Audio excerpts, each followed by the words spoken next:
Bismillahirrahmanirrahim. Assalamualaikum warahmatullahi wabarakatuh. Alhamdulillahirrabbilalamin. Pada hari ini kita bisa berjumpa kembali dalam perkuliahan pendidikan fikih dengan saya Ahmad Rijalul Umami. Dalam perkuliahan pada hari ini kita akan membahas terkait pengantar mata kuliah pendidikan fikih. Oke, dalam perkuliahan ini saya akan menyampaikan tujuan perkuliahan. Pada pertemuan ini diharapkan mahasiswa mampu memahami yang pertama yaitu pengertian pendidikan fikih. Yang kedua adalah perbedaan fikih, usul fikih dan pendidikan fikih. Dan yang ketiga adalah kita mengkaji atau membahas tentang tujuan pendidikan fikih itu sendiri atau tujuan perkuliahan pendidikan fikih. Oke, kita akan membahas satu persatu. Kita mulai pembahasan yang pertama yaitu tentang pengertian pendidikan fikih. Dalam membahas pengertian pendidikan fikih ini, kita berarti akan membahas satu persatu. Kita membahas yang pertama adalah pengertian pendidikan dan kita membahas mengenai pengertian fikih. Oke, kita akan membahas terlebih dahulu mengenai pengertian pendidikan. Pendidikan dalam bahasa Inggris itu adalah education, yang mana artinya adalah pendidikan itu sendiri, pengembangan dan pengajaran. Selanjutnya, pendidikan juga dibahas dalam kaidah bahasa Arab. Di sini dalam bahasa Arab terdapat 4 yang sama dengan pendidikan, yaitu al-tarbiyah. Al-tarbiyah di sini membahas tentang proses yang menumbuhkan dan mengembangkan potensi. Jadi tarbiyah di sini adalah proses suatu pembelajaran yang dapat menumbuhkan dan mengembangkan potensi pada peserta didik.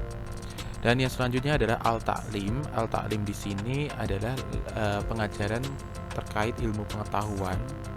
Dan yang ketiga adalah al-ta'dib, itu adalah membahas tentang budi pekerti. Jadi di situ membahas tentang adab-adab seperti adab makan, adab berbusana, adab duduk, itu semua dibahas dalam al-ta'dib. Dan yang terakhir adalah mengenai al-tadris. Al-tadris ini adalah mengenai pengajaran terkait ilmu secara umumnya. Itu adalah pendidikan menurut kaidah bahasa Arab.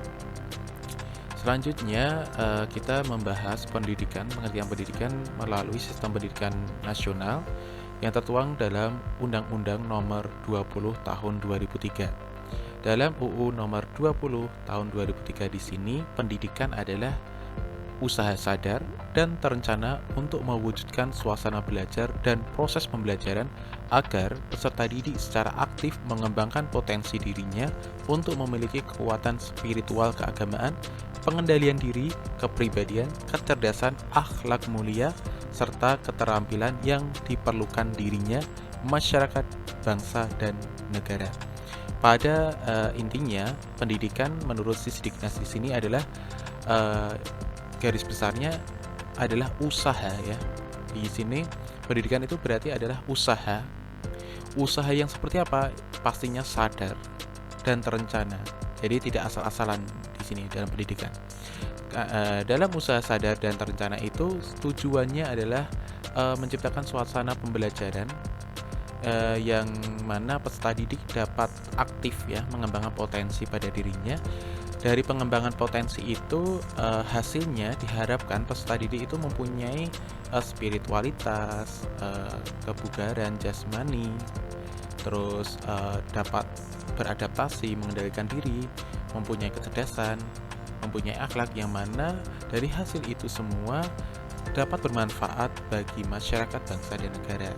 Jadi pada intinya pendidikan adalah usaha sadar dan terencana untuk mengembangkan potensi peserta didik agar peserta didik dapat bermanfaat.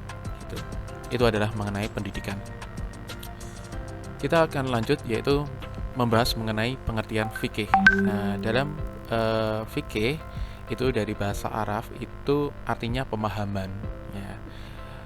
Nah, di sini tetapi untuk penjelasan secara lebih terperincinya, secara detailnya, fikih adalah salah satu bidang ilmu ya, salah satu bidang ilmu dalam syariat Islam. khususnya dalam membahas persoalan hukum ya, hukum.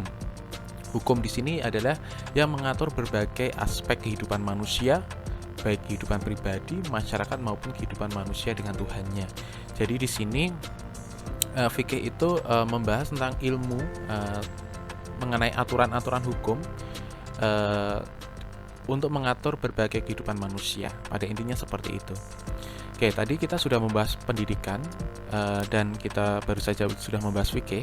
Dapat kita simpulkan bahwa pengertian pendidikan fikih itu adalah usaha menyampaikan ilmu fikih dengan metode yang sesuai dengan bahan pembelajaran dan karakteristik peserta didik. Jadi di sini garis besarnya adalah kita usaha menyampaikan ilmu fikih. Jadi pendidikan fikih ini adalah usaha untuk menyampaikan ilmu fikih itu sendiri dengan metode atau cara yang sesuai dengan bahan pelajaran dan karakteristik peserta didik.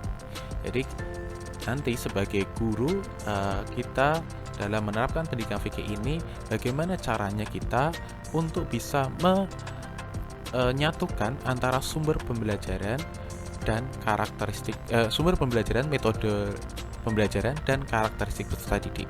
Jadi seperti itu. Itu adalah pengertian pendidikan fikih. Oke. Selanjutnya yang perlu kita bahas yang kedua adalah terkait perbedaan fikih, usul fikih dan pendidikan fikih. Oke, dalam fikih itu tadi sudah kita bahas sedikit, yaitu fikih adalah ilmu yang mengkaji hukum ya. Hukum di sini adalah hukum Islam ya. Hukum Islam yang mana mengatur segala aspek kehidupan manusia. Oke. Yang kedua yaitu perbedaan yang kedua kita akan membahas mengenai usul fikih. Di usul fikih itu artinya adalah ilmu yang mengkaji cara menentukan hukum. Jadi kalau fikih tadi ilmunya hukumnya sudah ada, ilmu terkait hukum itu adalah fikih, dan usul fikih itu adalah ilmu mengkaji cara menentukan hukum. Dan yang ketiga adalah pendidikan fikih. Jadi kalau pendidikan fikih usaha untuk menyampaikan ilmu fikih gitu. Jadi intinya perbedaan fikih, usul fikih, pendidikan fikih pada substansinya yaitu pendidikan fikih garis besarnya adalah usaha untuk menyampaikan ilmu fikih itu sendiri. Oke. Sekarang kita akan membahas mengenai tujuan perkuliahan pendidikan fikih. Ya.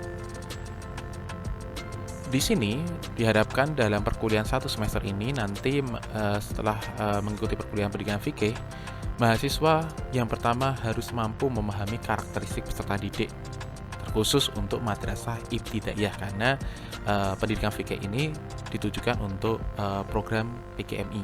Jadi di sini saya harapkan mahasiswa mampu memahami karakteristik peserta didik. Yang kedua, mampu memahami bahan ajar fikih MI kelas rendah. Di sini tadi untuk karakteristik, yang kedua adalah bahan ajar atau materi.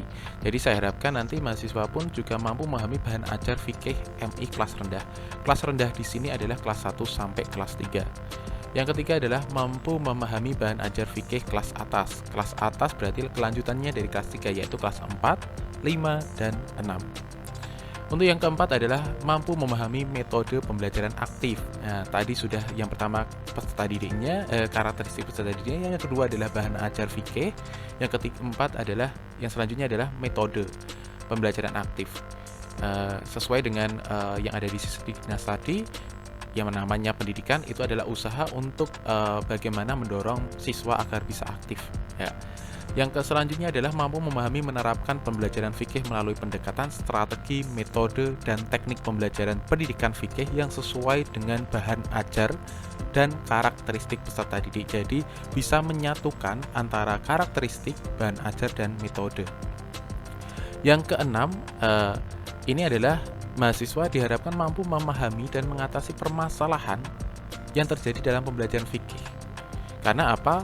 Ya namanya permasalahan ini sangat menghambat dengan adanya tujuan pembelajaran, sehingga guru atau mahasiswa harus mampu memahami dan mengatasi permasalahan dalam pembelajaran fikih. Untuk yang tujuan terakhir adalah mampu membuat inovasi pembelajaran. Kalau sudah memahami mengatasi permasalahan yang ada. Diharapkan mahasiswa mampu membuat inovasi atau terobosan baru terkait pembelajaran pada pendidikan fikih itu sendiri. Oke, itu adalah perkuliahan kita pada hari ini. Saya simpulkan secara singkat, untuk pengertian pendidikan fikih adalah usaha untuk menyampaikan ilmu fikih, dan perbedaannya tadi terkait fikih, usul fikih, dan pendidikan fikih. Kalau fikih itu ada ilmu hukum, yang ilmu hukum dalam Islam. Kalau usul fikih adalah cara menentukan atau cara menentukan hukum tersebut, hukum fikih tersebut. Dan yang ketiga adalah pendidikan fikih adalah usaha atau cara untuk menyampaikan terkait ilmu fikih. Itu dari saya. Minta maaf jika ada hal-hal yang salah atau hal-hal yang tidak berkenan, dan saya mengucapkan terima kasih atas perhatiannya. Saya cukupkan sekian. Wassalamualaikum warahmatullahi wabarakatuh.